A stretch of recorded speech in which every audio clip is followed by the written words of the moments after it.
Good morning, good afternoon, good evening, network. Welcome to the latest episode of Hiring in HD, the bite-sized content where I get to throw questions and scenarios from the hottest topics of the hiring world at some of the best team leaders and business owners that we've got in the industry today. If you agree or disagree with any of what you hear, please let us know in the comments down below.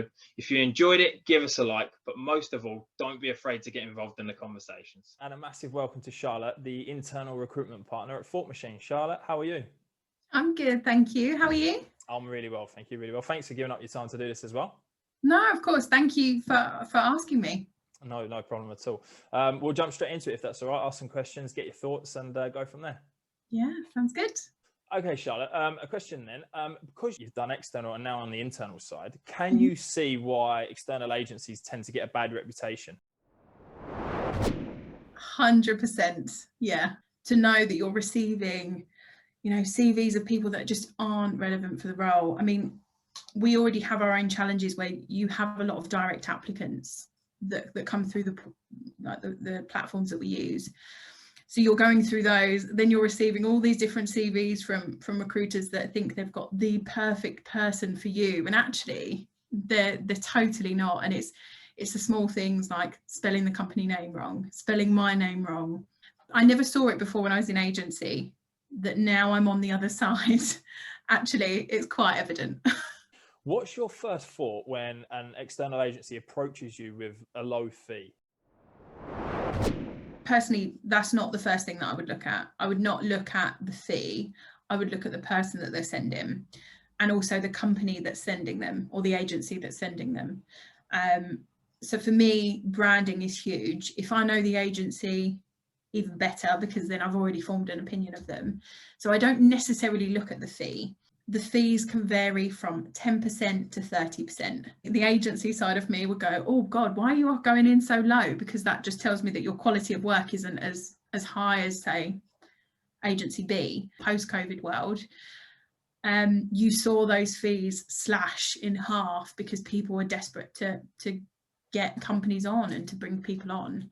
I think it's quite a difficult one because now I expect the fees to be low.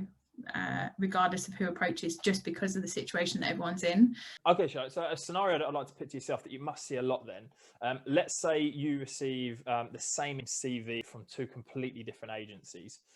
Let's say the first agency that you receive it from doesn't have consent, but the second one does. What happens there?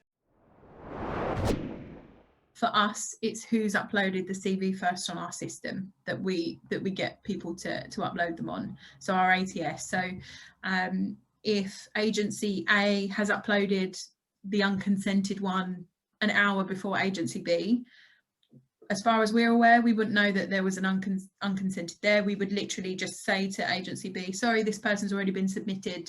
And that is it from our side. We just go with who's applied first or who's uploaded first.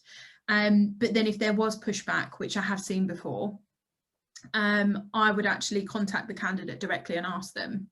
Okay, then, Charlotte, so to have a bit of fun with this, what is, if you can think back, like the worst, funniest or weirdest agency approach that you've had?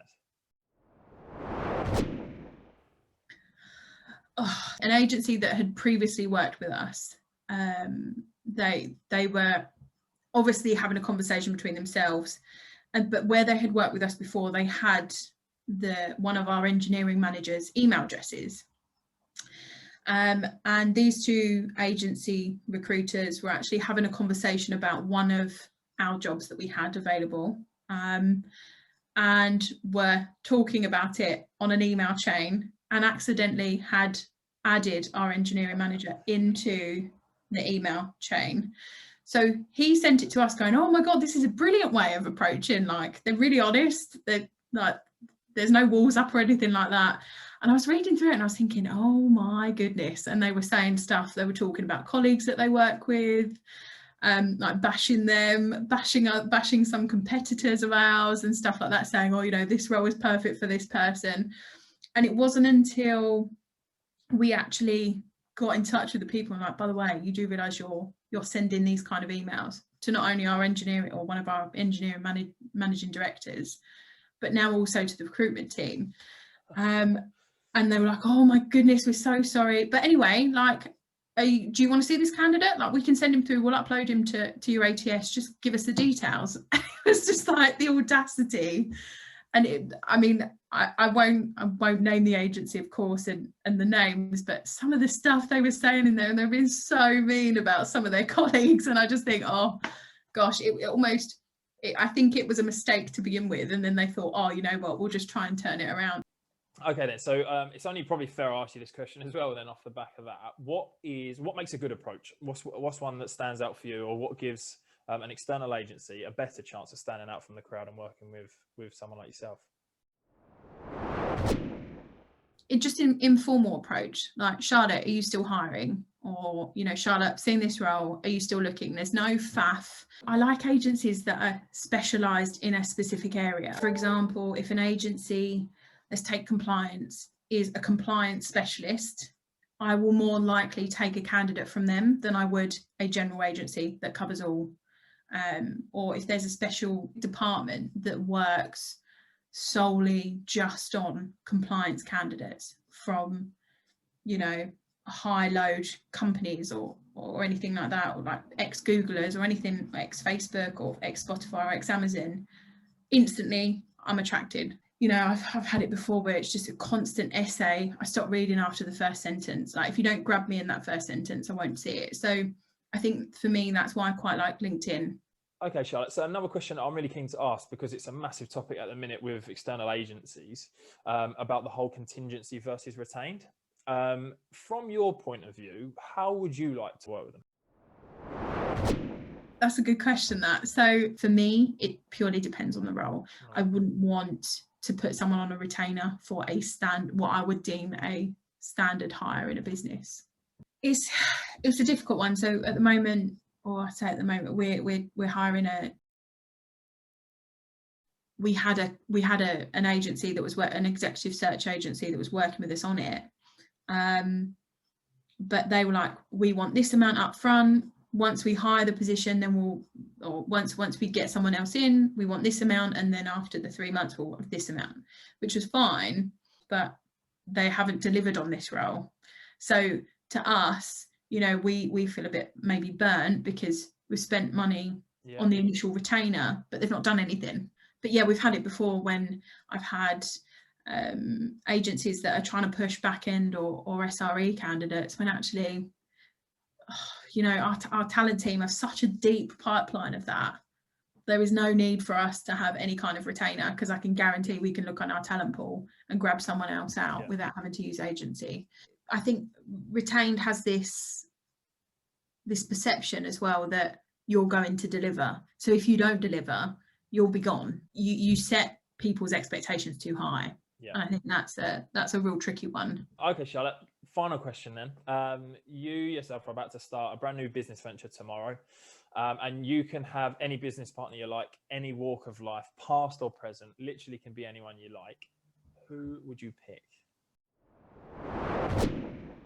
I would go for Sheryl Sandberg. I'd like to think that everyone knows who she is, but she's the COO of Facebook. A colleague of mine now, back in 2019, had said, oh, you know, you've said a couple of things, have a read of this book and let me know what you think. And it was her book, Sheryl Sandberg's book, Lean In. And if you haven't read it, everyone should read it. But essentially, she, like in her book, she humanizes the challenges that both employees and employers have in any, you know, professional career, and how to get into a leadership role and all that kind of stuff. And she really advocates ambition and drive within any team member that she has. So I think that is a huge fundamental part for me to go into business. If I could, you know, she would bring that culture and that aspect to the team that you would want. I would want someone who can embody that and really incorporate that. Okay, Charlotte, thank you very much for joining me. Really appreciate your time. Hope you enjoyed it. I did. Thank you. It was great. It was good to catch up. Absolutely. Yeah. Guys, watch this. Please let us know if you enjoyed it. If you've got any questions for myself or Charlotte, please get in touch. But yeah, Charlotte, thank you very much. Cheers. Thank you.